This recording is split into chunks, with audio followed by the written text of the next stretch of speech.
Ei, vamos lá, gente. Estudar. Bora lá. Eu vou apresentar aqui para vocês qualquer coisa, qualquer dúvida, vocês me interrompam para que a gente possa seguir.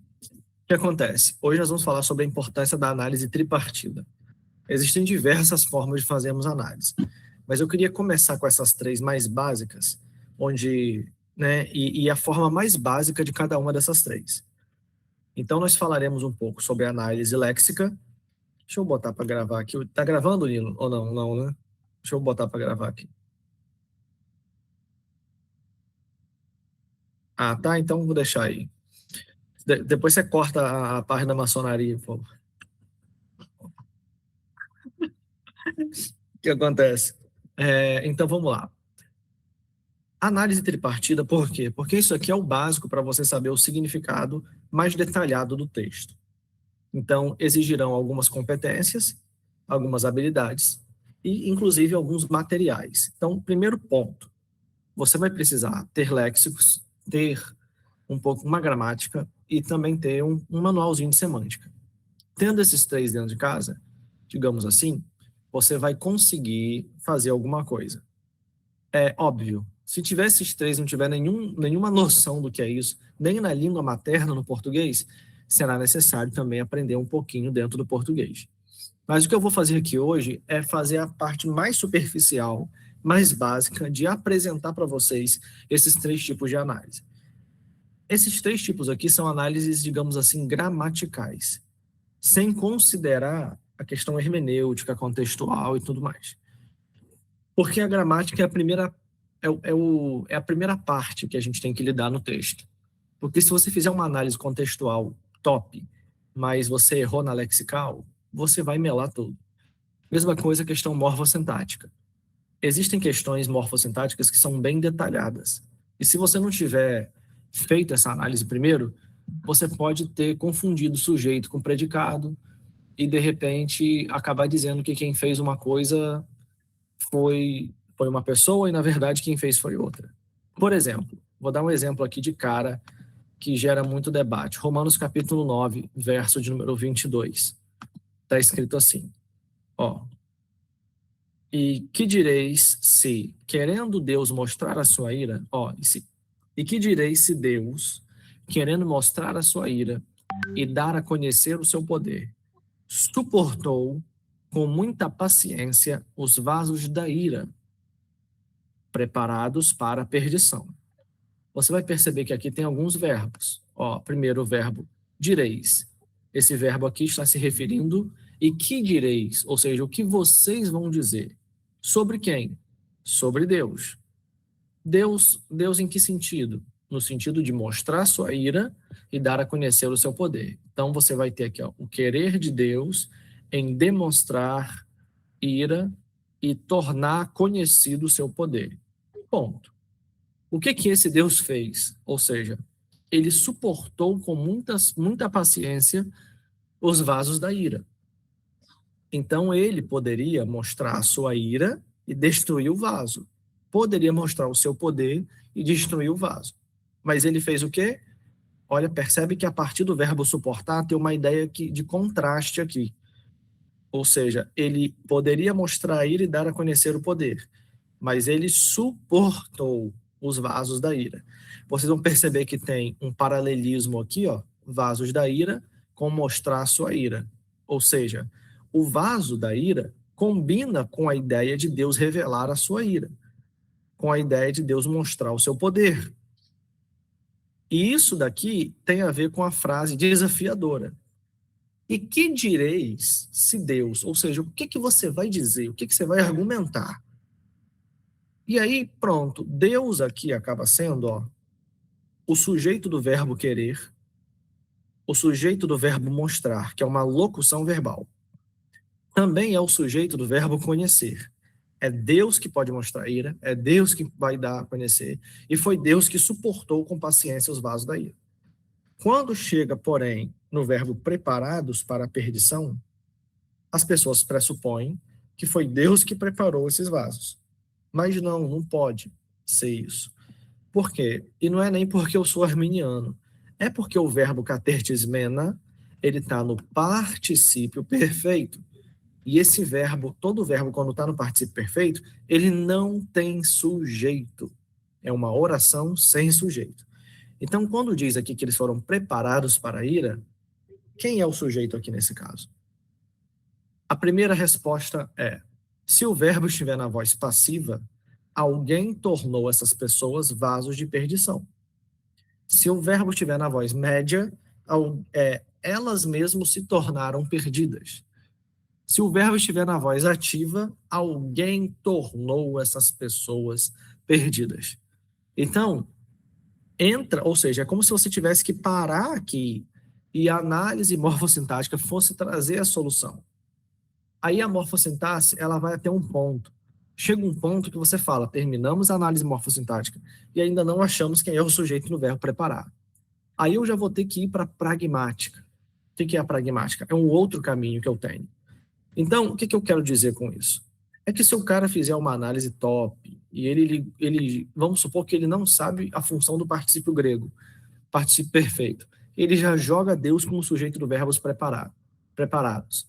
E ele vai debater com uma pessoa que conhece e que fez a análise morfossintática, fez o dever de casa, essa pessoa vai questionar ele, vai pegar ele numa situação ruim e vai mostrar que ele não conhece a língua grega, né? E não sabe fazer análise. Então é por isso que eu digo que existem várias questões dentro do texto que, se você olhar ele gramatical primeiro, você já se livra de cair em muitas ciladas.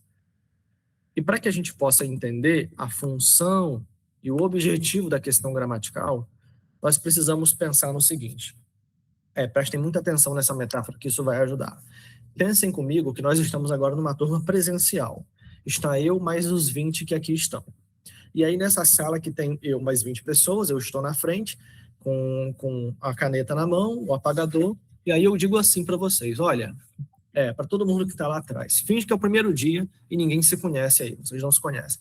Eu digo para o cara que está lá no fundo: ei, essa pessoa que está aí do seu lado, pede para ela falar o seu nome. Perdão, pede para ela me fazer uma pergunta. E a pergunta é: qual o seu nome, professor?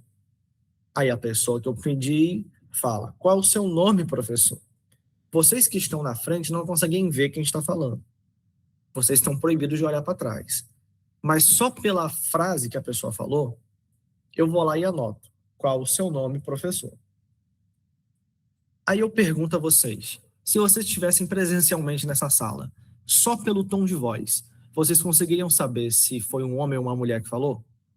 Sim ou não? Podem responder. Sim. Perfeito. Conseguiria saber mais ou menos a idade dessa pessoa? Também. Daria para saber se ela está cansada ou descansada? Em tese, sim.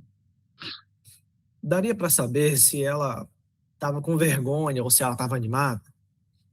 Com certeza. Ou seja, olha quantas coisas são marcadas na própria voz. Então, quem está presente consegue perceber questões de gênero, de entusiasmo, questões de idade, questões do envolvimento, talentos que a pessoa tem.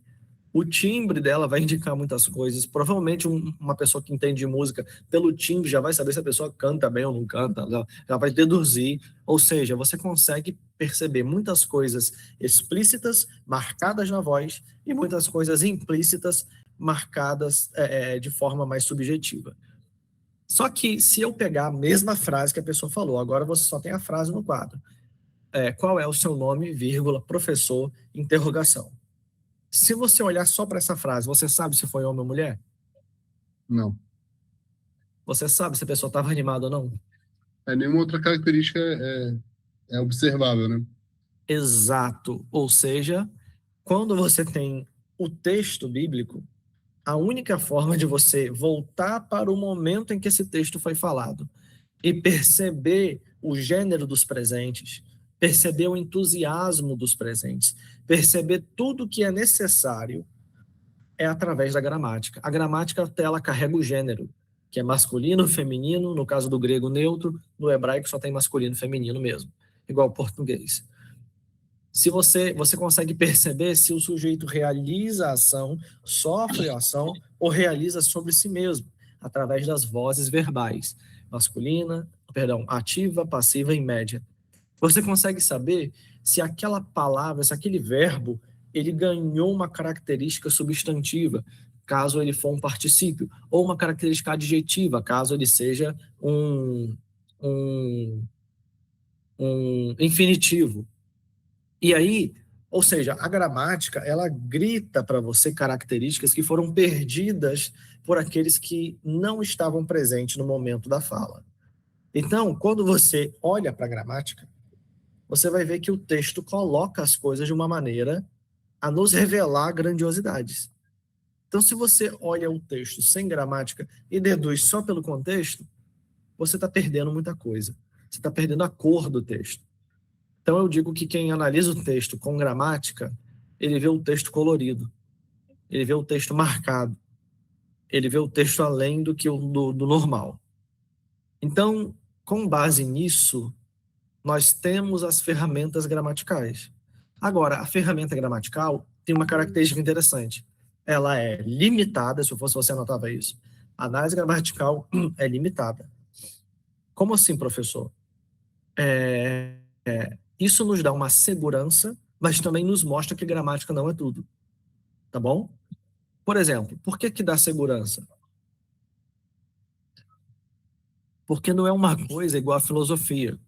A filosofia, ela pega um beco estreito e ela alarga e te leva para uma avenida imensa. E você não sabe mais o que é o quê. Você é levado para tantos questionamentos, para tantas coisas fora do objetivo daquele beco, que se uma pessoa fosse fazer uma exegese de um beco, ela simplesmente iria dizer tudo que você consegue perceber e iria investigar aquilo que não é tão perceptível. Traria uma descrição detalhada e qualquer engenheiro ou qualquer obreiro conseguiria fazer ali uma obra, uma engenharia e trabalhar dentro do beco, porque ele trouxe os dados corretos e concretos. A filosofia não. A filosofia começa a perguntar por que tem um beco aqui? Ah, porque aquela casa ali foi construída de forma ilegal. E por que ela foi construída de forma ilegal? Ah, porque o cara era um bandido. Ela vai parar na vida do cara e já fugiu totalmente do beco. Ah, mas ela trouxe respostas interessantes sobre a vida de um cidadão. Sim, mas fugiu do propósito. Então, a filosofia, ela tira você de um beco e leva para uma avenida larga. A gramática, ela pega você e ela vai até onde o beco está. Então, o texto é suficiente para a gramática. É por isso que eu digo que cada coisa ocupa o seu espaço de importância, né? Então, quando você tem análise gramatical, o sujeito nunca vai virar um predicado. Entenderam? O sujeito não vai ser predicado. O verbo não vai virar conjunção. Então, uma coisa é uma coisa. Quando você está levando o cara para dentro da gramática, ele simplesmente não tem como inventar moda. Isso é bom, por quê? Porque vira uma ciência. Gramática é a lógica e a ciência do texto. Qual é a lógica e a ciência do texto? A gramática. Professor, então, se eu aplicar a lógica cartesiana ao texto, errado. Se eu aplicar a lógica aristotélica ao texto, errado. Se eu aplicar a lógica platônica ao texto, errado. Todos esses outros métodos foram criados para outros objetivos. A filosofia da linguagem criou a gramática e nós reconhecemos isso. Mas a gramática, como eu já falei com vocês, se vocês pegarem lógica cartesiana para fazer o Enem, na parte de português, vocês vão tomar um 0. Entendeu? Então, se eu pergunto para uma pessoa quem realizou a ação, quem sofreu a ação, qual foi o meio utilizado? Não vai dar. Não dá para filosofar, dá para analisar. Então, essa é a grande questão. Porém, isso também é limitador. Por quê? Porque, de vez em quando, o texto, ele, na análise gramatical, ela é fechada. Então, se você descobriu todos os elementos, mas ainda não houve uma resposta para a sua pergunta, para a sua metodologia ali, o que você está buscando não foi encontrado, das duas, uma. Ou a análise gramatical não é capaz de trazer a resposta para aquilo, E aí nós temos que ir para a pragmática, que é a gramática contando com um contexto, chamando o contexto e dizendo, contexto, nós não conseguimos acertar aqui. O que esse termo fariseu, a gente já sabe que esse termo está no dativo, e que o fariseu foi o meio para se chegar ao evangelho, estou dando um exemplo. Mas a gente não sabe o porquê que o fariseu falou desse jeito. Aí o contexto religioso vai dizer, o fariseu falou desse jeito porque em 165 a.C., foi fundado o partido dos fariseus. E essa frase que ele está falando pertence a esse momento da Guerra dos Macabeus. Então, ele vai levar você para um contexto histórico, cultural, que ainda é uma coisa concreta também, e é mais amplo do que a gramática. E aí você vai ter uma análise balanceada, saudável, exegética, onde uma conta com a outra. Agora, eu diria que 70% das análises se resolvem só com gramática. Entenderam? 70% das análises se resolve só com gramática. 30% só com contexto. Às vezes nem precisa de gramática. Essa é uma estatística minha, tá? Não dá para fazer isso assim exatamente, porque são muitos textos para analisar, imagina, né? Então, uma sugestão minha dentro do que eu analiso. Diante disso, o que é, né, esse tipo de análise que nós vamos fazer? Vamos entender o seguinte. Nós temos o texto, depois do texto, o texto é formado por palavras, a palavra texto vem do grego, do latim, textus, que significa tecido. Então, essa blusa, por exemplo, ela é um conjunto de linhas entrelaçadas de forma organizada a representar esse tecido. O que vocês estão vendo é o tecido formado.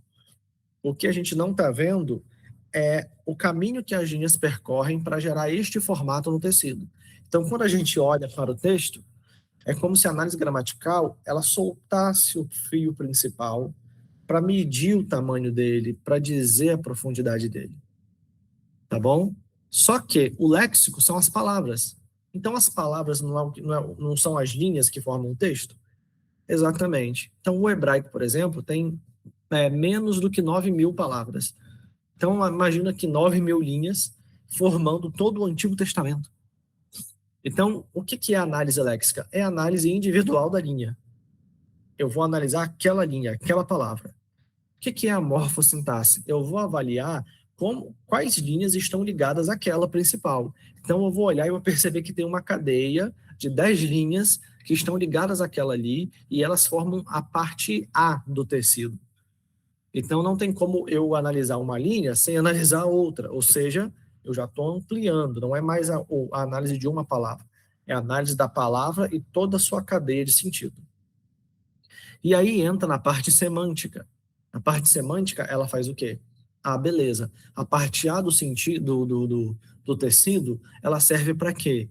Aí a gente, quando olha ela, a peça inteira, a gente percebe que ela forma a gola da camisa.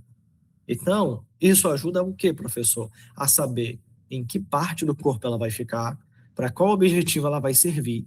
Porque a análise semântica é sobre a descoberta do sentido. Significa que você agora não vai colocar essa camisa, se você descobriu que essa parte é a gola, você não vai colocar essa parte no braço, você vai colocar essa parte no pescoço. E aí, depois disso tudo, você vai ter o sentido profundo, porque você vai ter mapeado todos os blocos que compõem a camisa, cada tecido individualmente, entendido a função de cada uma delas, e agora você pode vestir a camisa e saber se ela dá para você, se ela é adequada, se ela vai no contexto de uso que você precisa. Vamos seguir. Alguém levantou a mão. Helder, pode falar, Helder. Fala, professor, boa noite. Boa noite. A parte de análise de discurso, principalmente alguns comentários, por exemplo, da Zondervan, da Zeknet, em qual desses aspectos ele encaixaria nessa explicação que você deu da análise de discurso? A análise do discurso ela vem depois da semântica. Inclusive uma aula que eu quero fazer com vocês depois. A análise do discurso, ela de linha francesa, né, de Péchet, que foi adaptada aí por muitos, ela contempla o seguinte: formações imaginárias, ambientes de produção, e ela vai observar a relação entre sujeito, ideologia do sujeito, ideologia do meio e como que essa ideologia se forma na mente dele para entregar um tecido. Então é uma coisa muito abstrata, muito profunda. Tem uma aula sobre isso no nosso bônus do assinante, tá? Sobre análise do discurso. Você pode ver lá, tem um PDFzinho lá com os slides, onde eu mostro a análise do discurso. E vale muito a pena você ver. Só que ela é um processo posterior. Ela é mais hermenêutico e exegético do que gramatical. Ela, na verdade, nem conta muito com a gramática. O único problema da análise do discurso, para mim, é quando ela é feita desassociada da gramática. Por exemplo, vamos supor, quando você pega e faz assim, ó. Vamos lá. Jesus dizendo, tetelestai. Na análise gramatical, você vai ver que o termo tetelestai é um aramaísmo e ele está mostrando que Jesus estava falando para os camponeses ali presentes que ele havia pago todo o preço, que ele havia quitado toda a dívida no mundo espiritual. Ponto, ponto. A análise do discurso ela vai tentar trazer elementos do dia a dia do comércio aramaico palestínico que tinha naquele tempo e ela vai tentar linkar isso a várias outras negociações.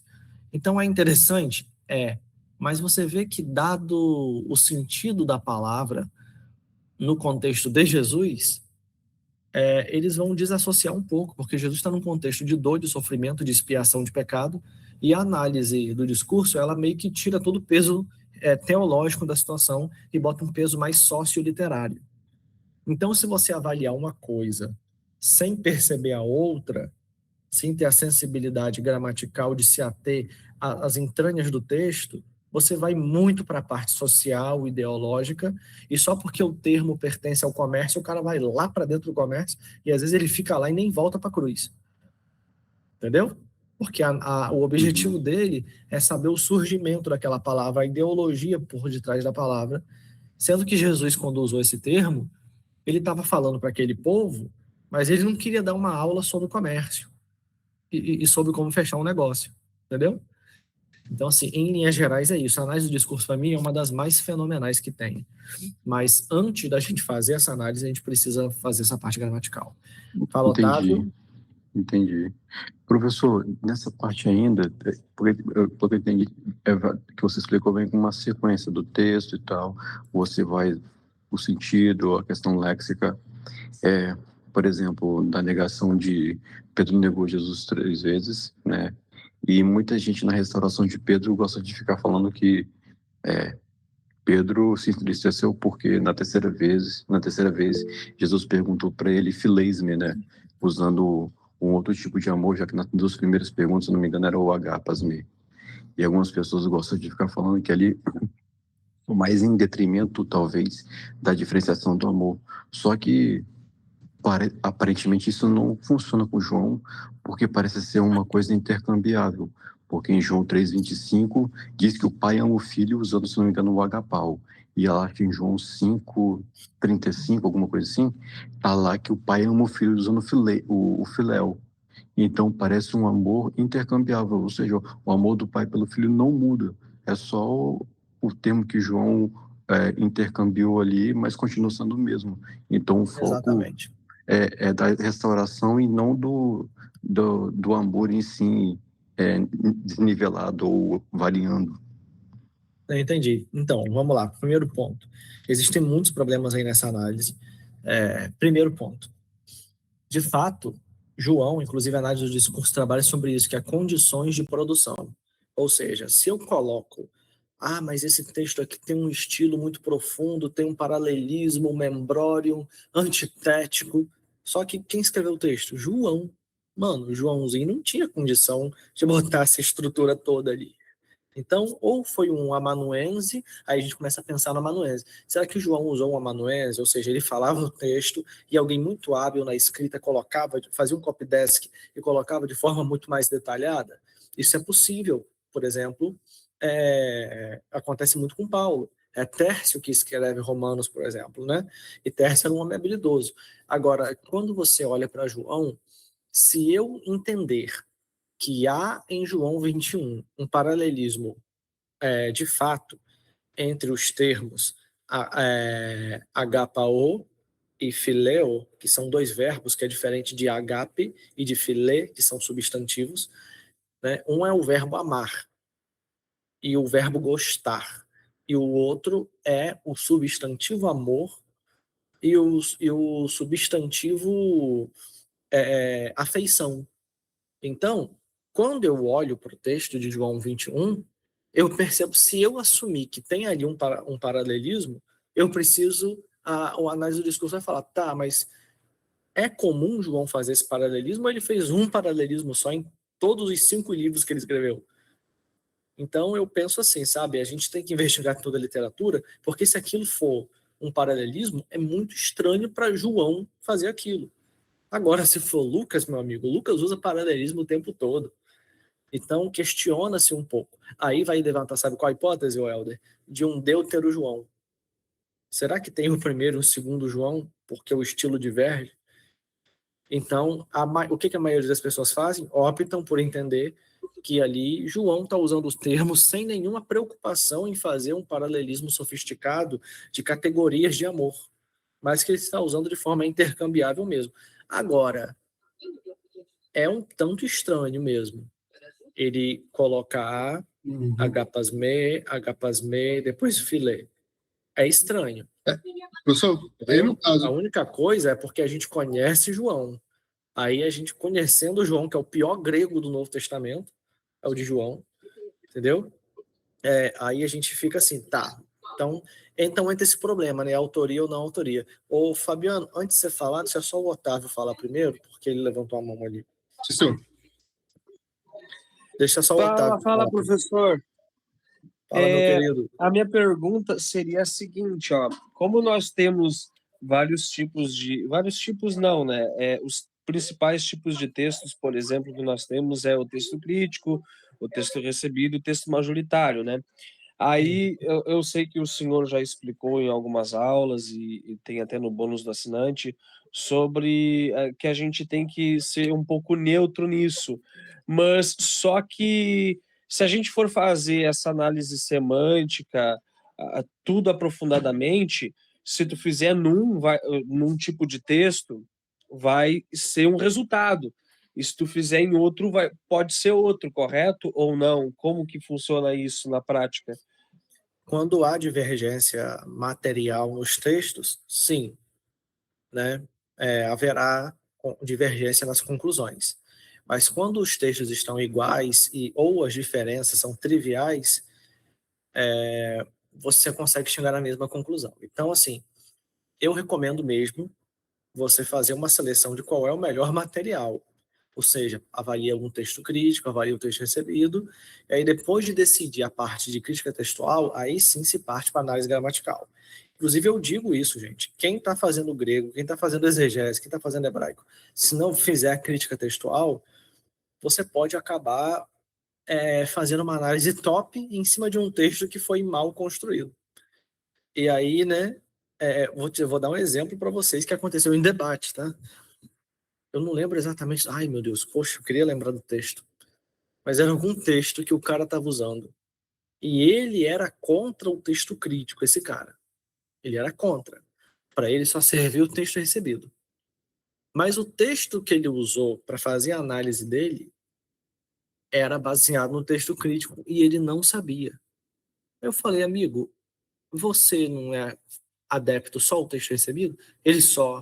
Eu falei, pois é, mas o grego que você citou aí não está no recebido, está no crítico. Então você quer dizer para mim que você preferiu mudar a sua preferência de texto só para favorecer seu argumento? Então, para favorecer seu argumento, vale abandonar a sua ideia primária de que o texto recebido é o melhor? Aí ele deu aquela travada assim, eu falei, não, você vai ter que escolher. Ou você fica a favor do texto crítico, entende que ele também tem serventia, ou você vai ter que abandonar seu argumento, porque seu argumento está baseado numa palavra que não existe no texto recebido, só no crítico. E aí, né, já viu, tá até hoje tentando achar a resposta. Entendido, Otávio? Entendido. Muito obrigado. Nada, meu querido. Fabiano? Não, professor, voltando lá para João.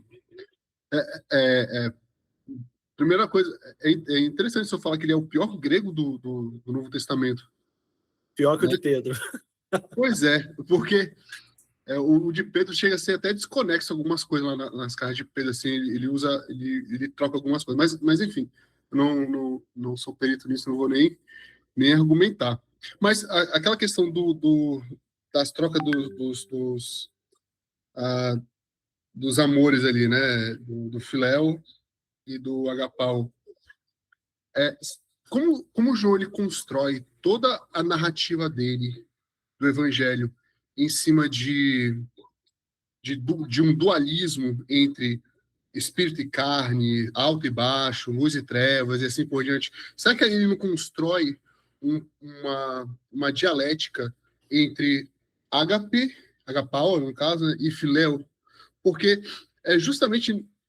porque, assim, é estranho pensar que somente naquela parte onde ele vem construindo uma teologia baseada em situações antagônicas, né, na sua grande parte, somente naquela parte ali não está envolto nesse dualismo, Mas entende? esse é o detalhe, não tem dualismo ali, o Fabiano, porque as duas formas expressam a mesma ideia, é amor. E não, mas aí que tá, Porque, é o que eu estava pensando aqui. que talvez Será seria que uma categorização, entendeu? Pois é, será que nessa construção, onde justamente quando ele repete, ele sai de uma fala, né, do agapau para filei, filé, eu não lembro agora o texto, não estou com o texto aqui agora comigo, mas quando Cristo ele muda a forma dele falar, ele justamente encerra o assunto e Pedro se entristece, sendo que das outras vezes não acontece isso. É que eu estou tentando montar. Será que neste texto, por mais que eles não sejam conflitantes, mas eles formam uma espécie de dualismo do Eu mesmo acho que não, acho que dualismo não. Eu acho que a única coisa que você pode ter ali Uhum. é talvez uma estética textual, ou seja, o texto ele ficou bonito por ser poético, por ser profundo, por ser tratar da vida de Pedro, que era de alguma forma o líder dos discípulos. Aí, ou seja, aí a gente já vai entrar na análise do discurso, né? Tentar entender todo o contexto emocional, ideológico que cercava a interpretação que João tem disso anos depois que aconteceu. E aí ele traz o texto com um pouco mais de massa, um pouco mais de fermento, digamos assim. Então, eu acho que o que esse texto tem é um pouco mais de estética. E aí, se a gente negar que tem ali uma estrutura interessante, a gente pode estar subestimando João demais, entendeu? E se a gente também afirmar que tem ali uma estética profunda, como parece, a gente pode estar superestimando João também. Então, a opinião, ao meu ver, é que tanto de um lado quanto de outro dá para trazer aplicação. Então, diante de opiniões muito divergentes, uma que superestima João e a outra que subestima João, a gente tenta puxar uma característica de uma característica do outro. Ou seja, existe uma estrutura, mas não tão bela. Não é um dualismo, é uma categorização. Ou seja, não é 8 ou 80, é 1 e 2. Entendeu? Entendi. Só finalizando agora, mas se bem que o Evangelho de João, pelo menos na minha interpretação, ele é extremamente teológico. Ele vem apresentar uma forma Sim, é teológico. bem teológica, né? Por isso que eu penso nessa possibilidade, justamente porque ele constrói no começo o Logos, falando sobre o Logos e tudo mais, desenvolve toda a desenvoltura de Cristo no Evangelho de João. Ele é um mestre da sabedoria. Ele sabe de tudo, convence tudo convence a todos, aliás, e ganha no debate de todo mundo, entende? É isso que eu acho muito interessante. Por isso que nessa construção eu pensei dessa forma. Mas perfeitamente, professor. Entendi e concordo perfeitamente com a sua observação. Obrigado. Beleza, Fabiano, muito obrigado. Fábio, depois do Fábio, a gente vai voltar para a aula aqui. Fala comigo. Oi, professor. Boa noite. Boa noite. O senhor falou aí do livro de João, né? De que é um grego muito ruim, né? Interessante que eu estava lendo sobre isso esses dias. Na verdade, foi essa semana. Só que, ao mesmo tempo, eu estava lendo que, apesar de que o grego de João nos evangelhos e nas cartas seria muito ruim, em Apocalipse estava muito bem escrito. E aí eu fui pesquisar sobre isso e entra um conflito muito, muito complicado. Não sei se o senhor já ouviu falar sobre isso, de que possivelmente não teria nem sido João que tinha escrito isso. E aí a gente entra num problemão. Quem é o discípulo amado? Deixou de ser João. João não morreu na ilha de Patmos, né? Que eu estava lendo sobre isso. É lógico que vai muito além, né? E João teria, junto com Tiago, sofrido o cálice, né? Quer dizer, João teria sido crucificado junto com João. Logo, se fosse crucificado junto com Tiago, ele não tinha escrito nenhuma das cartas, nem o evangelho. Né? Então a gente vê uma situação bem complexa quando a gente vai tratar dessa parte onde João escreve mal em algumas no evangelho, nas cartas, mas escreve muito bem em Apocalipse. Mas tem uma argumentação aí que favorece essa escrita ser melhor um pouco em Apocalipse, entendeu? Porque ele contou com diversos elementos judaicos. O Apocalipse é recheado de Antigo Testamento. É candeeira, é taças, é selos, é monte. Então ele trabalhou com termos que já são bem consolidados na alta literatura. Então não é que ele escrevia muito bem. É que se você fala, vou dar um exemplo para você. Se eu peço para você, você é um professor de história. Se eu peço para você escrever sobre... Sou professor de história. Então, não, exatamente. Por você ser um professor de história, vamos supor que eu peço para você escrever sobre videogame. Você talvez vai catar os termos lá, vai falar o nome errado de uma peça ou de outra, porque não é parte do seu universo. E aí, se eu olhar, eu vou achar que você escreve mal. Mas se eu pedir para você contar para mim a história do Brasil, você vai, de repente, conseguir colocar termos e colocar de uma maneira muito melhor, porque você está ambientado com isso. Então, o ambiente do Apocalipse é um ambiente familiar para João. Então, é bem possível mesmo que ele tenha escrito melhor, né? Isso, a análise do discurso também, que o Helder colocou, fala que é condição de produção. Vou dar um outro exemplo. Pedro era analfabeto. Cara, Pedro era analfabeto, segundo William Harris, no sentido de escrever coisas profundas e poéticas. Naquele tempo, uma pessoa alfabetizada era uma pessoa que entendia textos longos e complexos e que sabia estruturar poemas, porque era muito sobre poema naquele tempo, tinha um sarau, tinha tudo assim. Então, quando eu pergunto, Pedro era realmente analfabeto para essas coisas, mas Pedro, ele era alfabetizado para escrever sobre a própria vida. E as cartas de Pedro não tem nada muito profundo. É sobre o mundo espiritual e vencer as tribulações. Então, assim, dentro do que Pedro escreveu, ele tinha competência para isso. Então, as pessoas que questionam a competência, porque querem achar que Pedro ele ficou para sempre em Atos 4,13, né, que fala que ele era agramata, ou seja, sem letra. Mas esses homens que parecem iletrados e tal, falando de Pedro que estava liderando eles, né, que era um boçal, um homem com sotaque pesado, carregado de regionalismo. Mas isso foi no ano 31 depois de Cristo.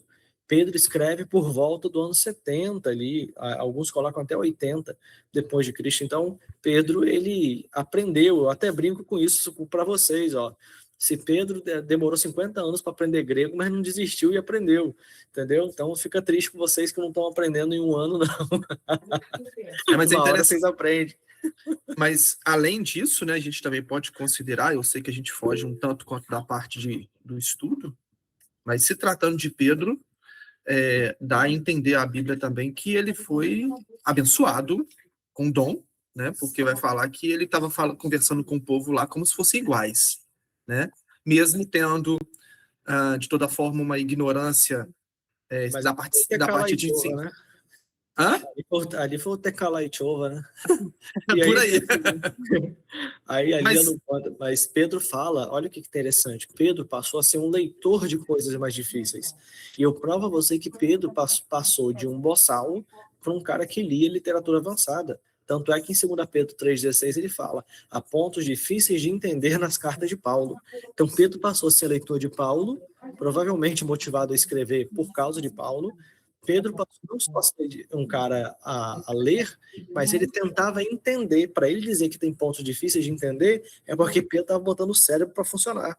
e estava encontrando as dificuldades.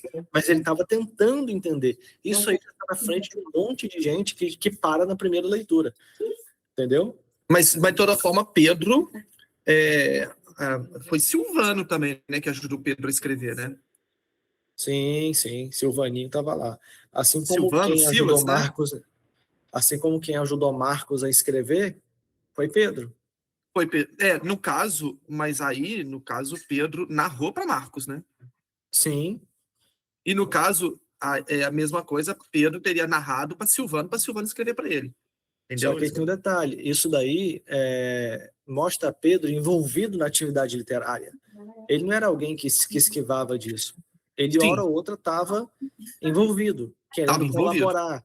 Ou seja, ele tinha coração naquilo, ele tinha entendimento daquilo. E aí que eu digo, né, cara? Você pode ser a pessoa mais ignorante do mundo, mas se você tiver algum envolvimento mínimo, você cresce já.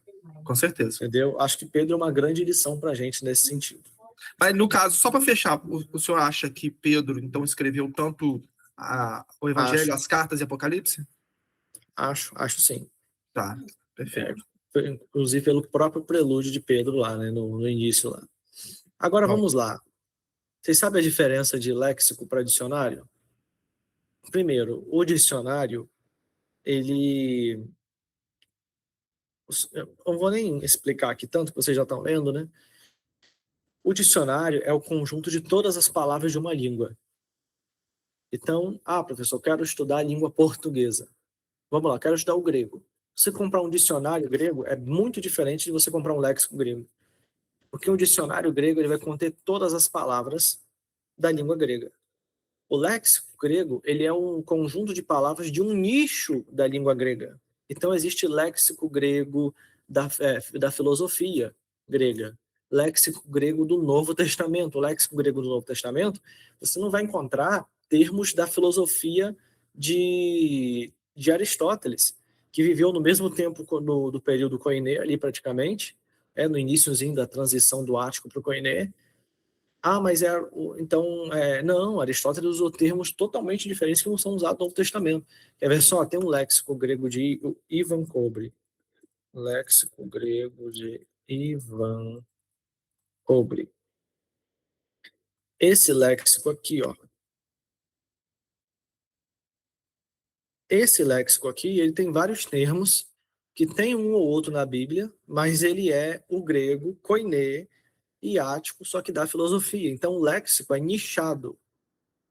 Tá bom? O léxico é nichado.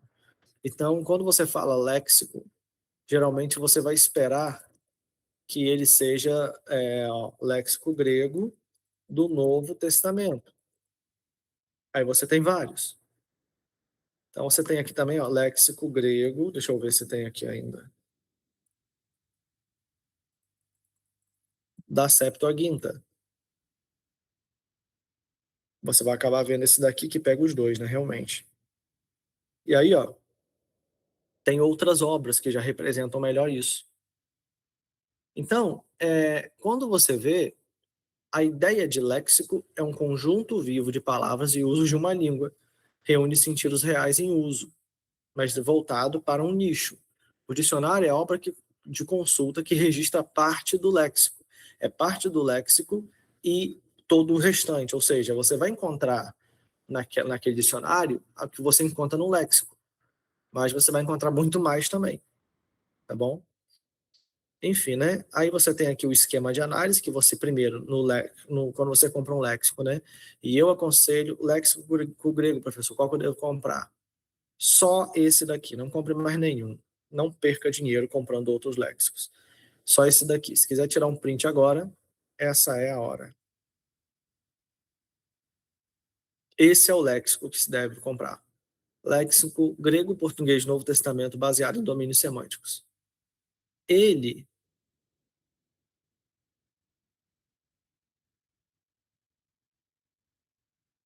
Vocês podem ver que aqui, tem uma capa, né, em cima dele. Ele é todo vermelho, na verdade. Então, essa aqui é uma capa que está em cima dele. Então, esse é o léxico que vocês devem comprar do Novo Testamento. A gente já vai chegar lá, na verdade. Não vou nem explicar muito aqui.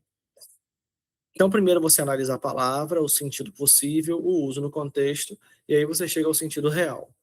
Por exemplo, a palavra amor, no português, pode carregar múltiplos sentidos dependendo do contexto em que aparece. Amor pode ser afeto, entrega, compromisso ou sacrifício. Então, a análise léxica vai determinar qual é o sentido adequado ali. Pena eu não conseguir mostrar para vocês agora, mas eu tenho um vídeo. Deixa eu ver se eu acho aqui que eu já jogo lá no grupo, que aí vocês não vão esquecer mais.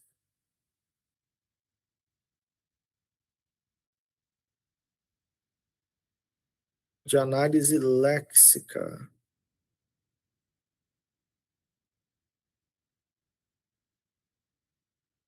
Análise léxica.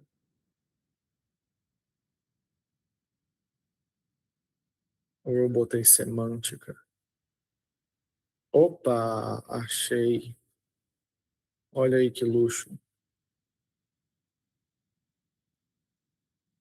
Ó, vou mandar de novo para vocês lá. Te enviaram para vocês em. E não tem mais no meu material, mas eu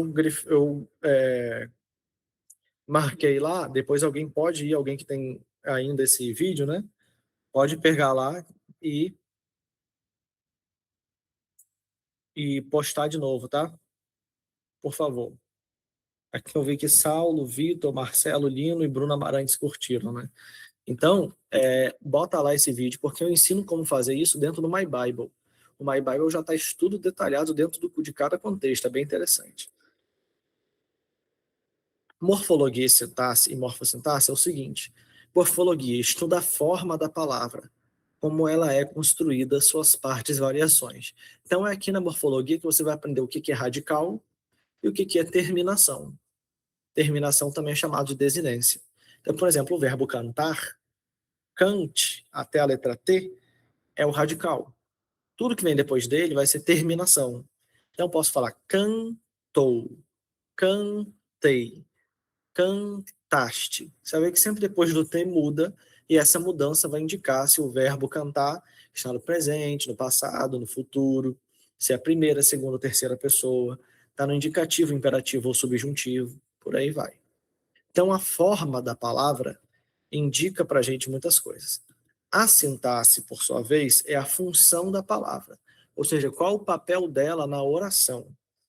Então, uma coisa é eu dizer, ó, eu cantei.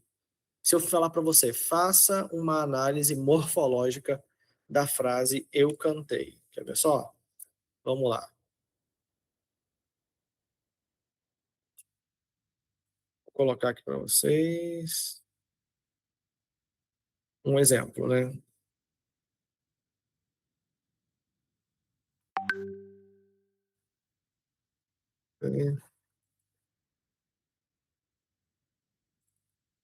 Se eu coloco assim, ó, eu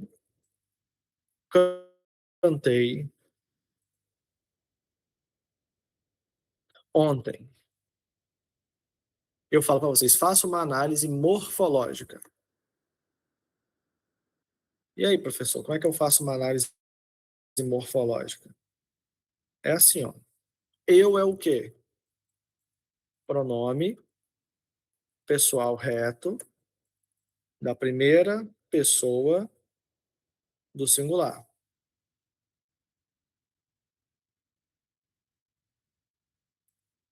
Beleza? Beleza. Cantei, professor, é o quê? Cantei é um verbo. Verbo indicativo do pretérito perfeito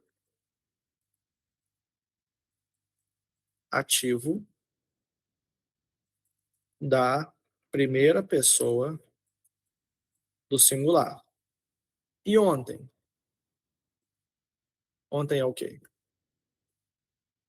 Advérbio de tempo, certo?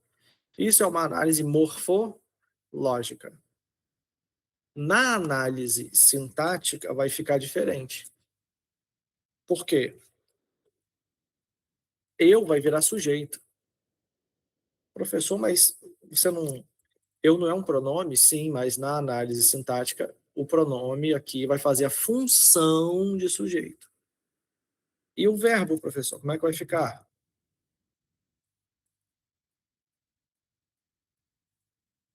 O verbo você vai julgar se ele é transitivo ou intransitivo. Então, eu cantei é um verbo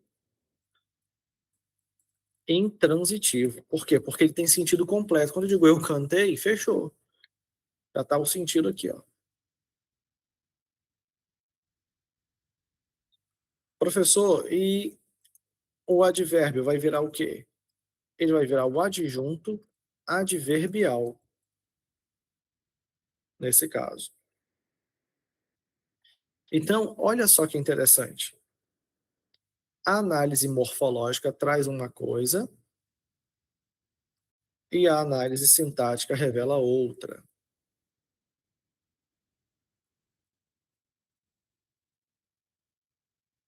Então, diante disso, nós vamos ter aqui uma análise agora morfossintática, porque eu fiz a análise dos dois. Eu já sei o que ele é na morfologia, já sei o que ele é na sintaxe. Então, a gente vai falar, ó, esse daqui é um pronome pessoal reto da primeira pessoa do singular que desempenha a função de sujeito. Entendeu? Esse sujeito, aí você vai, esse verbo é um verbo indicativo do pretérito perfeito, ativo da primeira pessoa singular, que realiza a função de um verbo intransitivo. Consequentemente, será intransitivo, que vem depois vai ser o adjunto ou aposto. Adjunto adnominal ou adjunto adverbial. Como ele é um advérbio, então ele vai virar um adjunto adverbial. Pronto, isso aqui é uma análise morfossintática. Tá bom, gente? Deixa eu ver, tá todo mundo acompanhando aí? Tudo bem até aqui? Beleza. Sigamos. Então a gente analisa, né, a forma mais a função. Aqui, ó. Como essa palavra revela a sua função na frase. Então, eu tenho a palavra, que é a unidade mínima com significado, que vai na análise léxica. Depois, eu tenho a forma, que é a estrutura e morfema. Nesse caso, estrutura e morfema aqui seria o seguinte, ó. A palavra cantei, vocês vão ver que aqui ela tem uma desinência, né? Então, a forma dela é o quê? Cante. Essa primeira palavra é o radical e aqui é a desinência. E essa desinência indica o quê? O ei indica tudo isso daqui, ó. Indicativo do pretérito perfeito ativo da primeira pessoa. Então, você pode ver que só essa estrutura aqui revela tudo isso sobre o verbo. Se eu trocar aqui o ei e botar ar, cantar, ele vai deixar de ser isso tudo aqui e vai virar um verbo infinitivo. Só isso. Tá bom? Infinitivo, sem pessoa, sem voz, sem tempo, vai virar um verbo infinitivo. Da primeira conjugação, para não dizer que eu não coloquei nada. Né? Então, a desinência muda, né? Beleza. Então, já entendi a palavra, já entendi a forma, agora eu vou para a função. Depois da função, eu vou olhar a frase como um sentido todo completo. E aí eu vou ter a interpretação global da palavra. Aqui vem um exemplo, né? Os alunos estudaram muito. Os, sujeito simples, os alunos, estudaram verbo pretérito perfeito, muito, adjunto adverbial de intensidade. Então, você vai ter aqui a análise dele.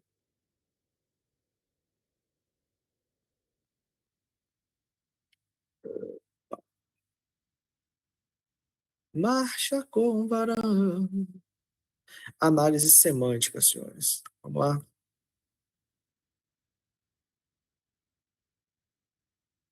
Na análise semântica, nós vamos estudar os sentidos produzidos pela linguagem.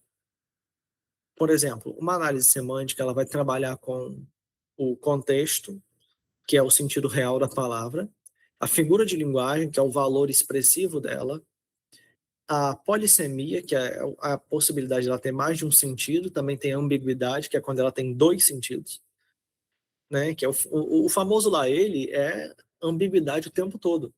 A pessoa fala uma besteira, o cara pensa uma coisa e o cara quis dizer outra, ambiguidade. Polissemia é quando uma palavra realmente tem mais de um significado, como é o caso de amor. Então, se Davi disse para Jonatas, eu te amo, é um amor de amigo. Se Davi disse para Mical, é um amor de marido. Se Davi disse para Salomão, é um amor de filho. Se Davi disse para Deus, é um amor de servo. Então, o contexto vai determinar, mas a palavra pode ser uma só com vários significados. Tem um contraste, que é a tensão textual, quando um elemento desconecta do outro. Tem a metáfora, por exemplo, que é a ampliação de significado, que está dentro das figuras de linguagem, né? Então, olha só, a análise semântica é a investigação das nuances de sentido no contexto específico de um texto. E aí você vai ter, ó, a palavra, que é a unidade lexical isolada, a segunda camada, que é o contexto, o ambiente textual e situacional, e a terceira camada, que é a interpretação profunda, sentidos complexos e implícitos, que é aqui que entra a análise do discurso, por exemplo. Então, a análise do discurso, você vê que ela é uma última camada da semântica, como eu havia dito para o Helder, né? Agora, vamos a olhando as três juntas. Olhando as três juntas, eu tenho na análise léxica, por exemplo, eu vou pegar aqui a Canção do Exílio, de Gonçalves Dias, né? Minha terra tem palmeiras onde cantam sabiá, as aves que aqui gorjeiam não gorjeiam como lá. A palavra palmeira, sabiá, terra e céu. O valor semântico, palmeiras, natureza idealizada. Sabiá é um símbolo de saudade. Na análise léxica, tá, gente? Perdão. Então, assim, na análise léxica, essas palavras elas vão ter o seu peso. Terra é a ideia de pátria, pertencimento. Céu, cenário de plenitude. Então é isso que ele quer trazer. Ele não quer trazer somente a figura da palmeira, do sabiá, da terra e do céu. Ele quer mostrar como tudo isso coopera para uma visão deslumbrante, de um ambiente incrível. É isso que a análise léxica vai mostrar para a gente. A análise morfológica, ela usa recursos como, por exemplo, ó, repetição de minha terra tem. Isso é um paralelismo de reforço. Verbos no presente, o que mostra proximidade e vivacidade, algo que ele está dentro ali. Pronomes possessivos, mostra o vínculo afetivo. Minha terra. Então você vê que a análise sintática, que vai olhar a gramática, ela também traz funções e significados profundos. Na análise semântica, você tem o aspecto da idealização, que a pátria aparece como superior à pessoa, né? Ele coloca a pátria dele lá em cima, o país dele. A saudade, que transforma a descrição em emoção, então ele não está só descrevendo um local qualquer, é um local que ele tem um engajamento emocional com aquilo. É a oposição implícita, aqui e lá, trazendo a ideia do presente, onde ele está, com a ausência de onde ele queria estar. Então, olha a profundidade, cara, quando você analisa com os três aqui. Se você pregasse baseado só em um desses três, você já teria uma pregação maravilhosa. Agora, imagina você começa uma pregação com uma análise léxica, sem falar os termos, só falando os resultados, porque pregação não é lugar de complicar, né? Pregação não é aula, não é laboratório, não é seminário. Aí depois você parte para a morfossintaxe e mostra essa característica, e depois para análise semântica e eleva e aprofunda ainda a ideia. Então você tem palavra, estrutura e sentido. Natureza, mais repetição e saudade, mais poema imortal. Então essa é a ideia. Agora vejamos. Opa. Nós temos aqui os materiais escolhidos. Para fazer uma análise léxica no hebraico, eu indico esse léxico aqui, tá? Vamos lá? Léxico hebraico. Ó, esse daqui. Isso aqui é um léxico simples, tá? Hebraico e aramaico do Antigo Testamento, de William Holiday. Esse daqui, senhores, o léxico, esse daqui é para quem está no avançado, nem para quem está no intermediário, não, tá? Do hebraico. Quem já está no avançado, porque senão vai complicar tudo, vai entender nada. Ele pega todas as flexões, palavras e flexões do Antigo Testamento organizadas alfabeticamente com análises gramaticais. É bem interessante, tá? E também tem aquele que o Vanderlei tem, que é o Dicionário Hebraico de Teologia do Antigo Testamento. O nome nem é assim, mas se aparecer aqui eu vou te mostrar. Aqui, ó. Esse daqui é o cão. Baratinho, né? 899. Aqui, ó. Novo dicionário. Esse daqui, ó. Novo Dicionário Internacional de Teologia e Exegese do Antigo Testamento. Esse daqui é o brabo, porque ele pega cada palavra e ele destrincha. São páginas e páginas de uma só palavra, analisando lá. Vale muito a pena, muito, Ô, para professor, quem quer aprofundar. Oi, o Halot e o BDB entram onde aí? entra no básico, básico para o intermediário. Ah, beleza. Mas é necessário, toda pessoa tem que ter esse daqui, entendeu? Eu acho que eu tenho aqui no Logos o Halot, o BDB e esse daí que você mostrou. É bom. O hebraico caldaico, ele é muito profundo, é difícil de analisar ele. Até para quem é professor, às vezes dá uma bugadinha, entendeu? Porque tem uns verbos dele lá que não aparecem no Antigo Testamento. E eles flexionaram mesmo assim. Então fica um pouco distante. Eu também aconselho a gramática, né, para análise morfossintática no hebraico. Tudo aqui é sobre hebraico agora, tá? Eu aconselho a de Page Kelly, gramática hebraica, Page Kelly. Aqui, ó. Essa aqui eu nem sei, eu acho que já está na 12ª edição. Você pode comprar da 11ª para cima, ó. É muito bonzinho esse aqui, gente. Completinho, completinho. Vale muito a pena. Tem também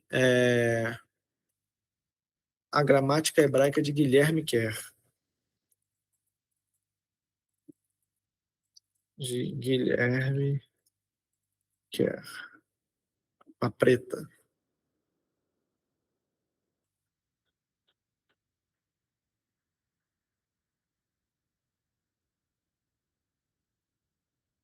Aqui, ó. Gramática elementar da língua hebraica. Essa daqui é boazinha também, ela explica os termos tudo de forma numerada. É mais organizada aqui. Essa daqui do Page é mais didática. Essa daqui do Kelly é mais organizada, digamos assim. Então tem muitas gramáticas. Ah, professor, tem a do Renato Gusso. Tem problema não, é boa também. Tá? Que é essa daqui, né? Antônio Renato Gusso. Ah, eu tenho a do Gordon Shaw, essa daqui. Essa daqui é antigaça. E é maneira também, porque ela ensina de uma forma, usando o texto hebraico em si, né? É legal também. Mas a do Page é a mais completinha para vocês, tá? Ou a do Guilherme Kerr. Para análise semântica, não tem ainda materiais assim de análise semântica dentro do hebraico e dentro do grego. Dentro do grego você tem o léxico de domínios semânticos, que é o que a gente vai chegar lá. Dentro do hebraico ainda não tem muita coisa.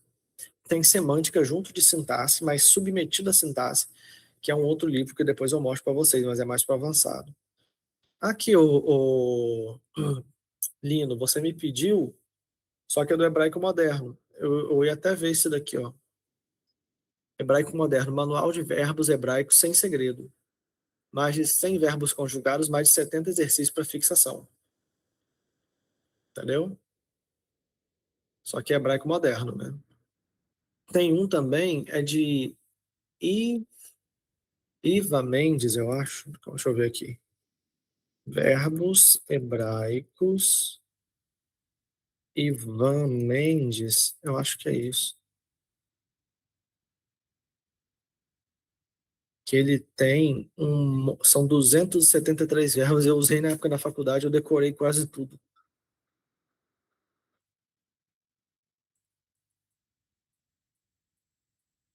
Depois eu vou achar para você, Lino.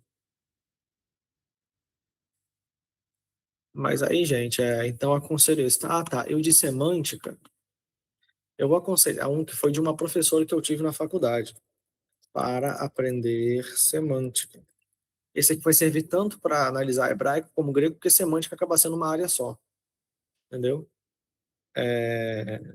Luciana Sanches Mendes, foi minha professora da UF, essa daqui, ó. Quase foi meu orientador de TCC. Então, aqui, ó. Esse livro para aprender semântica é muito bom, tá? Muito bom mesmo. Dela e da Ana Quadros Gomes, que também é bradoca.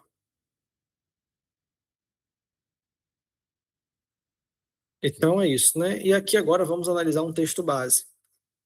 O Salmo 23. Aqui, ó, numa análise léxica, você pode pegar até essa tabelinha aqui como modelo para vocês, ó. Você tem a palavra ra, que ou seja, a palavra roi, estão vendo? Pastor, meu pastor, né? Ela tem um lema. O lema ela vem de ra, que significa pastorear, conduzir, cuidar. O sentido do texto é o governo cuidadoso de Deus. Roi já vai pegar o verbo pastorear e vai transformar num substantivo pastor. Então você vê que a palavra roi é um substantivo deverbal, porque ele se origina de um lema verbal, de um verbo. E aqui nesse caso, meu pastor, por quê? Porque a terminação em yud indica posse da primeira pessoa. Então, roi seria meu pastor, que traz uma ideia no texto, na análise léxica, de uma relação pessoal e protetora. Davi é ovelha e Deus é pastor. Aí depois você vem a ideia, por exemplo, de menuhot, que seria o descanso, tá? Trazendo uma ideia de repouso, segurança e paz concedido. Isso aqui é Salmo 23, tá, gente? A macroestrutura é que o Salmo organiza toda a imagem de Deus como pastor, guia e provedor. A microestrutura, aqui, ó, é que o pronome meu não é decorativo, ele marca intimidade, pertencimento e aliança. Professor, onde que ele aparece, esse pronome meu? Ele aparece como uma espécie de sufixo aqui, ó, no substantivo. Então, esse sufixo aqui, ó, ele indica a primeira pessoa do singular, eu. Só que quando ele está anexado ao substantivo, eu vira meu. Entendeu? Então, é isso. Então, em linhas gerais, essa é a ideia. Você tem um pastor que cuida, que conduz, que protege, que sustenta. Essa é a ideia da figura do pastor aqui. Também tem a figura do Senhor, né? Porque o Senhor é meu pastor. Então, ele propõe duas figuras para Deus, consequentemente, implicitamente, duas figuras para ele. Porque se Deus é Senhor, Davi é servo. Se Deus é pastor, Davi é ovelha.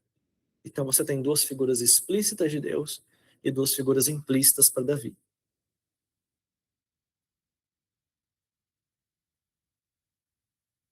Agora, uma análise morfossintática.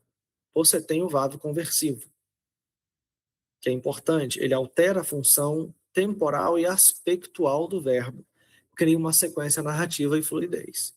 Você também tem elementos da morfossintaxe hebraica, como o marcador de objeto direto definido, que define com precisão o complemento gramatical, que é a partícula et. Essa partícula aqui, ó. Toda vez que ela aparece é porque depois dela vem um objeto direto. No grego, a gente sabe que é objeto direto quando a palavra está no acusativo. No hebraico é quando ela vem depois de et. Então você vê que as duas, tanto o grego quanto o hebraico, as três, né, como o português, tem a figura do objeto direto, mas cada um identifica de um jeito. No português, o objeto direto aparece depois do verbo, no grego ele aparece no acusativo e no hebraico ele aparece depois da partícula et. Então existe a mesma ideia, mas aplicada em três formas diferentes. Interessante isso, né? No hebraico, você também tem o relocativo, ou relocalê, que ele indica o movimento e direção para um lugar, marca a localização com força própria no hebraico. Então, isso aparece em alguns momentos. Não no Salmo 23, eu acho que não aparece, mas eu quis mostrar três elementos da análise morfossintática hebraica que farão toda a diferença, né? E aí você também tem, por exemplo, os termos essenciais. Quais são os termos essenciais no hebraico? Eles geralmente são o sujeito e o predicado. Então, sujeito e predicado é o que tem que ter na frase para ela fazer o sentido completo. Professor, e o que é termo integrante? É aquilo que completa o sentido verbal, ou seja, geralmente o objeto direto e o indireto. Então, ele, além do sujeito e do predicado, que são indispensáveis, você tem outros que são dispensáveis, mas são importantes. Eles são integrantes. Vou dar um exemplo para vocês aqui. Se eu estou falando com vocês agora, o meu cabelo, ele é essencial para eu dar aula? Sim ou não? Não. Pois é, tanto é que eu estou perdendo. E continuo dando aula. Mas se a internet é essencial para eu dar aula, É, então, nesse caso, essencial é aquilo que não pode faltar. Então, numa análise gramatical, você tem que ter sujeito e predicado, digamos assim. Melhor dizendo, um ou outro, né? Ah, mas eu tenho uma oração sem sujeito. Mas se você consegue detectar a ausência do sujeito, já é importante. A análise morfossintática começa com um verbo. Então, você olha primeiro o verbo, depois você pergunta aquele verbo quem é o sujeito dele. E aí você achou o sujeito, opa, achei um termo essencial. Achou um predicado, termo essencial. Agora, tem termos que são integrantes. Ou seja, por exemplo, eu estou com fone de ouvido. Se eu não tivesse com fone, eu estaria ouvindo vocês pelo som do computador. Então, isso daqui é um termo integrante. Ele coopera para uma função melhor, mas ele pode ser dispensado daqui. Certo? Nesse caso, ele é até essencial, porque não está funcionando o som do meu notebook, né? Por isso que eu uso o fone. Mas vamos lá. E o termo acessório? O que é o termo acessório? Eles acrescentam circunstâncias reforçando a cena. Então, por exemplo, aqui na frase, ó, eu cantei. Se eu parasse aqui, eu cantei, vocês saberiam o que eu fiz? Vocês teriam informação completa sobre a minha ação? Sim ou não? Sim ou não? Se eu falo eu cantei, sim. sim. Então, ontem, ele não é necessário aqui. Ele é dispensável. Mas ele acrescenta uma informação que é importante. Por quê? Porque ele diz o dia que eu cantei. Tanto é que ele é um advérbio de tempo, ele vai situar dentro do tempo e vai cooperar com o verbo. Então, a ideia ontem não coopera com eu, coopera com o momento da ação, do cantar. Então, ele é um advérbio porque ele anda junto com o verbo. Ele é de tempo porque ele marca o momento em que eu cantei. Professor, então assim, você vai concordar comigo que eu dizer a data que eu cantei traz informações mais precisas. Mas você vai concordar também que se eu não disser a data que eu cantei, basta saber que eu cantei. Então, ele é acessório. Acessório seria o que aqui nesse caso? Ó, vou dar um exemplo. Acessório seria a câmera. Se eu tirar a câmera, eu consigo dar aula perfeitamente. Se eu fizer isso aqui, ó, eu continuo dando aula perfeitamente. Então, a câmera aqui é um acessório. É um termo, é um elemento que está aqui para acrescentar informação, mas se ela sair, ela também não tira a informação da base do texto. E isso serve tanto para o hebraico, como para o grego, como para o português. Termos essenciais, sujeito e predicado. Termos integrantes, objeto direto e indireto. E termos acessórios, adjuntos adverbiais, adjuntos adnominais, aposto e vocativo. Tá? Depois vocês anotavam aí, hein? Ou quem tem um curso de português também já está ligado já nessas coisas. Então, vamos embora. Então, no hebraico, a ordem das palavras pode colocar em destaque um elemento mais importante, gerando ênfase e leitura interpretativa. Vejamos o caso, gente, de Gênesis 1:1, mais clássico de toda a Bíblia. No princípio, Bereshit bara, né, criou Elohim Deus. Olha a partícula et. Porque quando fala que criou Deus, você já tem o verbo, criou, já tem um sujeito, que é Deus. E aqui você tem um elemento, ó, no princípio, temporal. Então, esse elemento temporal aqui, ó, ele é descartável. Ele não é um advérbio, mas ele é um adjetivo adverbial, um adjunto adverbial. Por quê, professor? Porque se eu dissesse criou Deus os céus e a terra, a frase estaria completa. Quando eu boto no princípio, é só uma referência de tempo, de momento. Então, eu tenho aqui um adjunto, adverbial de tempo. Eu tenho aqui um verbo. Quando eu digo Deus criou, você pergunta o quê? Criou o quê? Então, ele é um verbo transitivo direto. Ele tem complementos. Tanto é que o objeto direto vai vir depois aqui, ó, o et. Então, opa, se tem et, o que vai vir depois, hashamayim ve'et haaretz, significa que ele tem dois objetos diretos. Por quê, professor? Porque você tem, ó, um et aqui e o outro et aqui. Então, o primeiro objeto direto, os céus, hashamayim. Segundo objeto direto, haaretz, a terra. Verbo transitivo direto, sujeito simples, que é Deus, e aqui um adjunto adverbial de tempo, né, no princípio. Se eu quisesse botar essa frase correta no português, eu não botaria assim, eu botaria assim, ó, criou Deus os céus e a terra, vírgula, no princípio. Por que, professor? Porque a ideia que no português é colocar o adjunto adverbial lá para o final. No hebraico ele colocou no início porque tem uma razão. Qual é a razão? É mostrar que Deus não é o criador de coisas num mundo onde já existe coisas. Ele é o criador de tudo, porque ele criou no início de tudo, no princípio de tudo. Ele é o principiador. Então, esse adjunto aqui, ele realiza uma função argumentativa no texto de mostrar que Jesus é o primeiro de tudo. Ele é o princípio, é o principiador. Tá?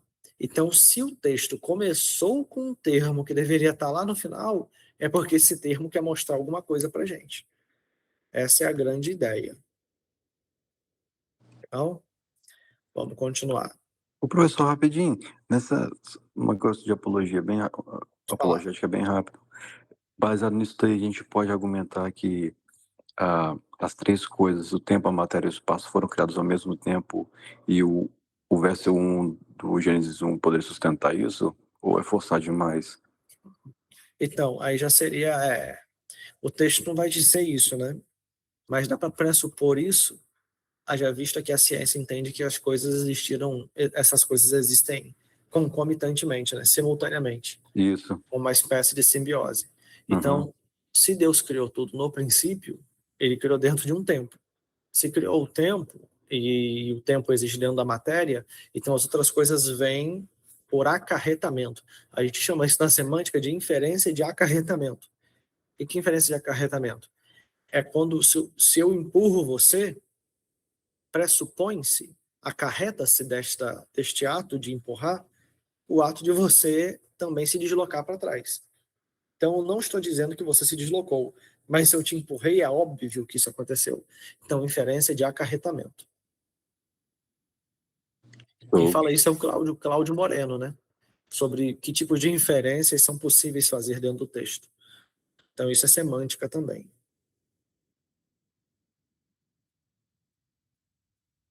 Vamos embora. Análise semântica do verbo do Salmo 23. Deus é meu pastor. Então, a metáfora aqui, né? Você tem uma metáfora. Deus é meu pastor. Obviamente que Deus o Pai, ele não é um pastor, ele não tem um cajado na mão. E, obviamente, nós não somos ovelhas. Então, a ideia de uma metáfora pode até dizer que Deus é como um pastor. Porque ele não é pastor de fato. Ele é como um pastor. Ele tem uma imagem de cuidado. Né? Você tem um paralelismo membrório, que seria, aqui no caso, vou explicar os tipos de paralelismo, né? O Salmo tem sinonímico, que é quando a segunda linha reforça a primeira com ideia semelhante. Existe o paralelismo sintético, que é quando a segunda linha completa ou desenvolve a primeira, e o paralelismo antitético, que quando não há oposição forte entre membros paralelos. Não há oposição forte. Calma aí, é o contrário. Há oposição forte.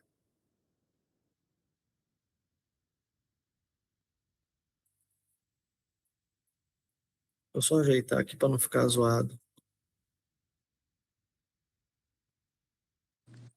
O professor, no seu curso de hebraico, você mostra isso, as estruturas, na parte avançada?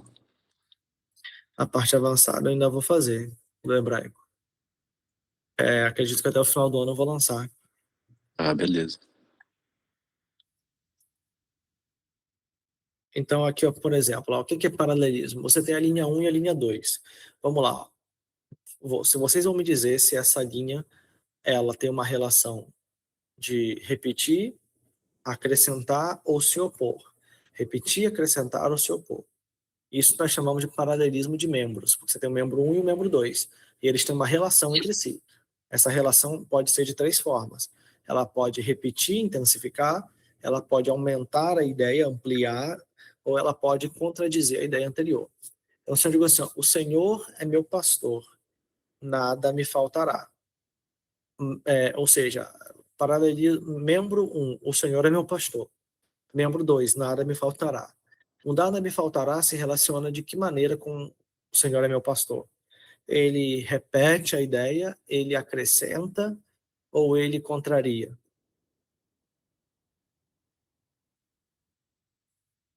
Acrescenta.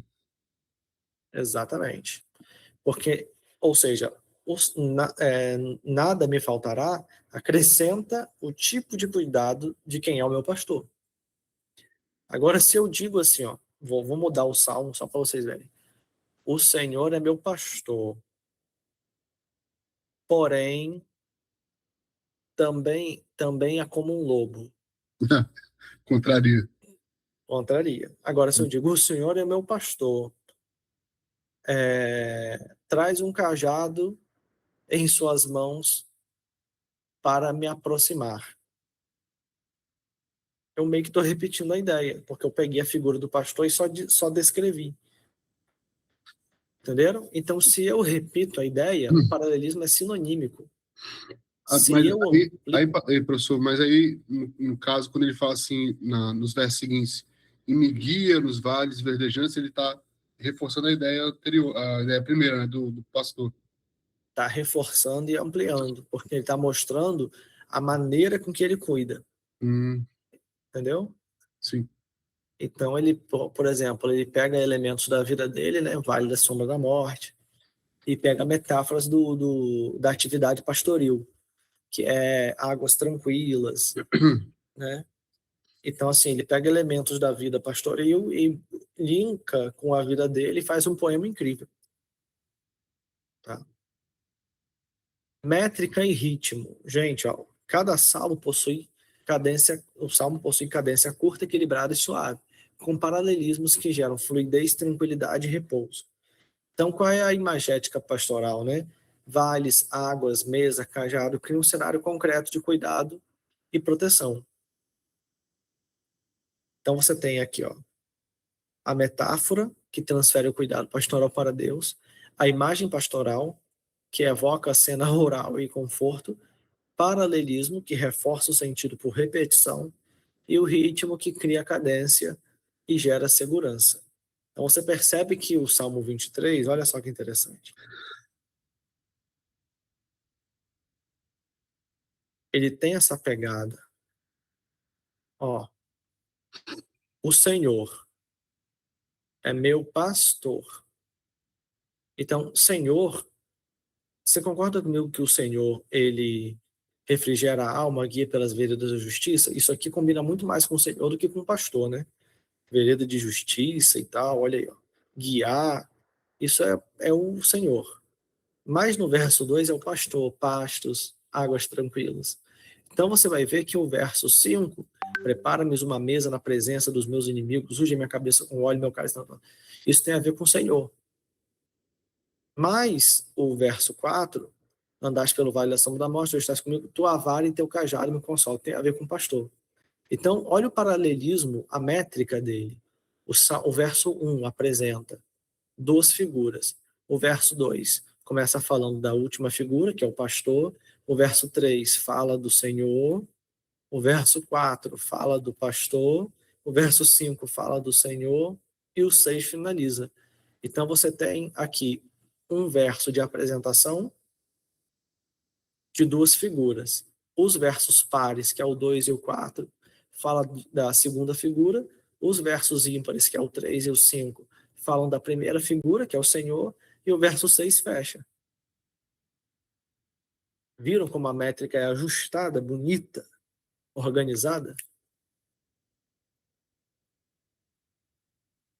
É bom demais saber, né? Então, vamos embora, vamos seguir. Resultado. Aqui eu coloquei as 3 análises.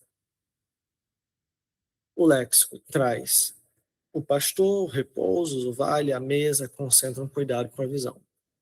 A morfossintaxe. Recursos típicos do hebraico intensificam direção, precisão e sequência.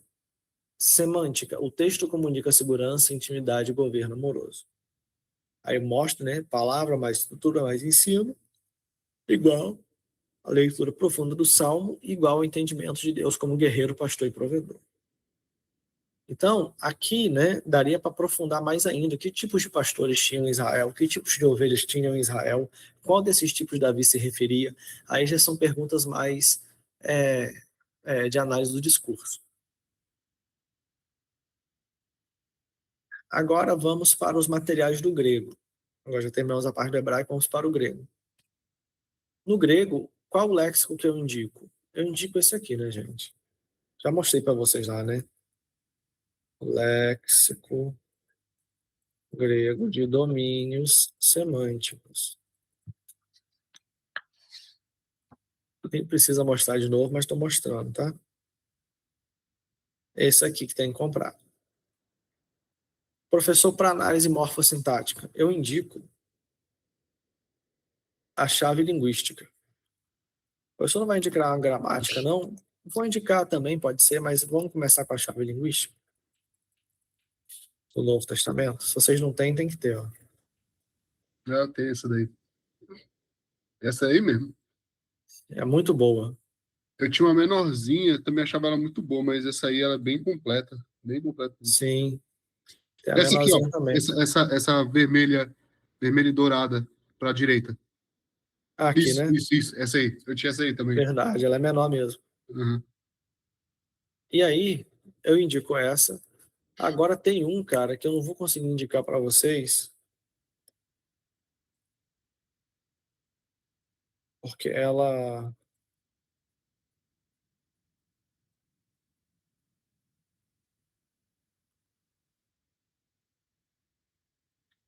só vou ter na biblioteca virtual mesmo.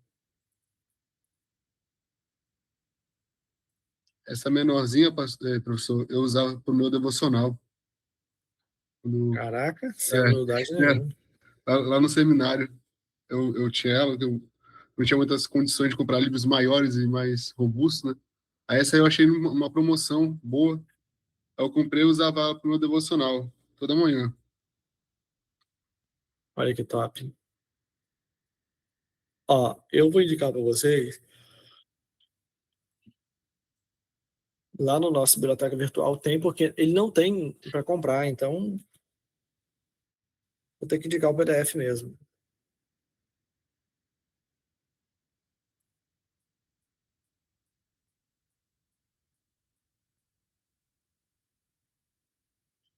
Comentário do Novo Testamento à luz do grego bíblico. H. Roberts. 1232 páginas. Ele faz isso aqui, ó. Ele simplesmente explica versículo por versículo em grego, tá? Então, por exemplo, pequeno rebanho para micron, poiminion. Vocativo, artigo, como ele é usado com frequência no hebraico e no grego, é assim também no grego. Tanto pater como paterho no vocativo, em Lucas 10, 21. Veja, Roberta. Então, ele traz explicações aqui, né, gramaticais. É tipo uma chave linguística, só que eu acho ele mais um pouco completinho. Então, e para análise semântica, eu vou indicar esse daqui, ó, que é o de Cláudio Moreno, que eu sempre falo. Vou botar aqui, ó. Lexicografia e semântica. Cláudio Moreno.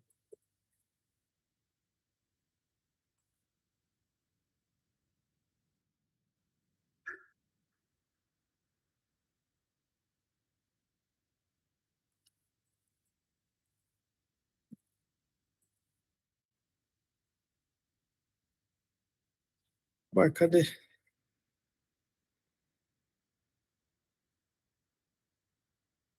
Cláudio, mano. Eu tenho ele aqui, ó. Deixa eu pegar para vocês. Espera aí. É léxico e semântica. Será que parou de vender? Mas era para ter aqui, né?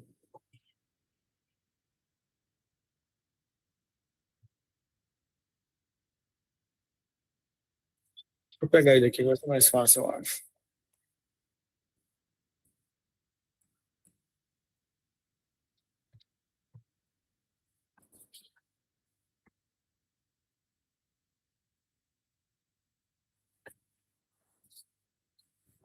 Aí.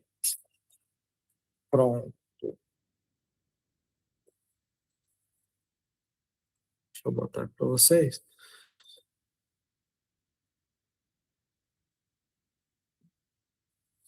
Esse daqui, ó. Uhum. É o português na prática. Tá? Léxico e semântica. Cláudio César Hernandes. Muito bom, muito bom. Ele fala sobre campos semânticos, como conferir uma palavra, é muito top ele. Já refutei muita gente com ele. E aí, ó, ele vai ajudar a observar os sentidos, né? Valor, textual e nuance. Deixa eu botar aqui Cláudio César para ver se... E o BDEG, professor? Aqui, ó, viu? Achei ele, ó.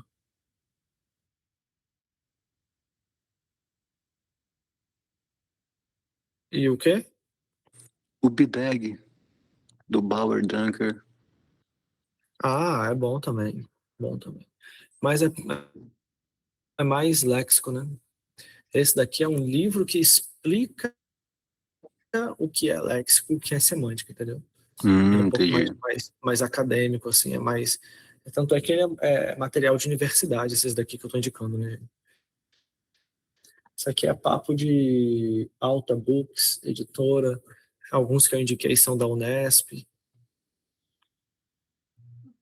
Então, vamos fazer a análise agora de Gênesis 3, João 3,16? Olha aí, ó.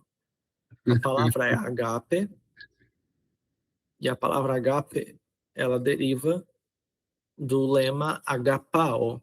Então, agape é um substantivo, agapao é um verbo, tá? O que significa essa palavra agape? Amor, entrega, decisão, amor sacrificial. Cosmos, que é a palavra, né, de cosmos mesmo, o lema. Quando eu falo lema, eu quero dizer de onde ela se deriva. Muita gente fala que, erradamente, que é a raiz. Raiz é uma coisa, lema é outra, tá? Raiz é quando a palavra deriva de um outro idioma, ela tem raiz. Quando é do mesmo idioma, a gente chama de lema.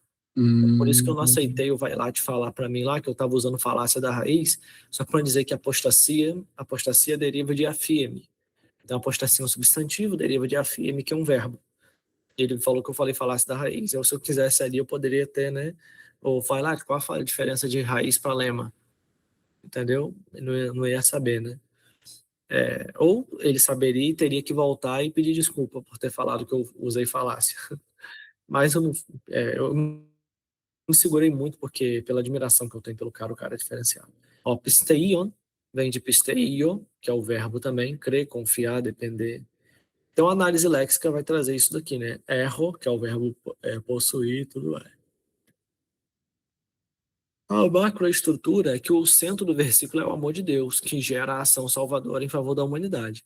A microestrutura é o que nele crê, mostra que a fé não é apenas intelectual, é uma condição viva e contínua do livre-arbítrio.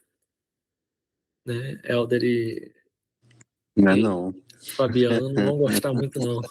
Não é não. Não é não, mundo, não é não. é o mundo dos eleitos ali, né? Que é o cosmos aqui deles. Eu tenho que trocar aqui, eu tenho que botar mundo dos eleitos aqui no campo semântico. Esses calvinistas. Vamos lá. Aí você tem a análise morfossintática, né? Caso no nominativo vai indicar o sujeito, o acusativo, o objeto direto, e o genitivo indicando a relação de posse e origem. Por exemplo, aqui, ó. Perdão. O particípio pisteion, ele é crendo, crendo. Uhum. Ele é um adjetivo, então a gente fala que ele é um particípio adjetivo. Mas é errado, porque se ele é adjetivo, ele está qualificando o quê? Aquele que nele crê. Então, crê é a característica de aquele. Mas não é uma característica inata, é uma característica possível. Então, não é um adjetivo. Porque tudo que dá a ideia de possibilidade é o subjuntivo, e o subjuntivo é encargo do verbo. Então, não pode ser um adjetivo. É substantivo puro também? Não, ó. Porque não, aqui tá vendo, porque não descreve uma qualidade fixa. Substantivo, não, porque não é só nome de pessoa. É verbal ou adverbial? Sim, porque expressa uma ação contínua e relacional, aquele que nele crendo.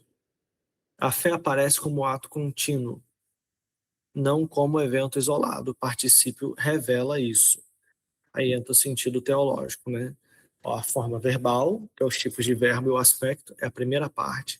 A segunda parte é a função sintática, a relação dele com sujeito, objetos e modificadores, que seriam os adjuntos, e o sentido teológico com implicações doutrinárias e sentido, que é aqui a parte mais abstrata dele, né?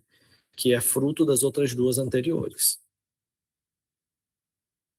Na análise semântica está escrito que Deus, ó, a figura de linguagem, uma hipérbole universal. Deus amou o mundo, amplia o alcance do amor divino para toda a humanidade.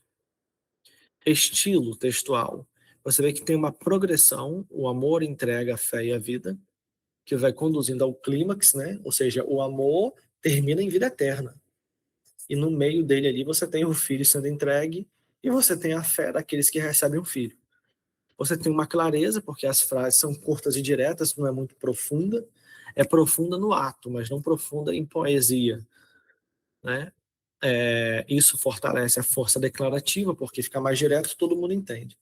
A intensidade, que é a linguagem afirmativa, que produz uma convicção, ou seja, o texto não deixa incerteza. Ele não diz que Deus amou o mundo e pensou em dar o filho. Não, ele amou, ele deu o filho e quem crê nele vai ser salvo. Ele caminha com força nesse texto. Então, isso é estilística, que também é uma aba da semântica, né?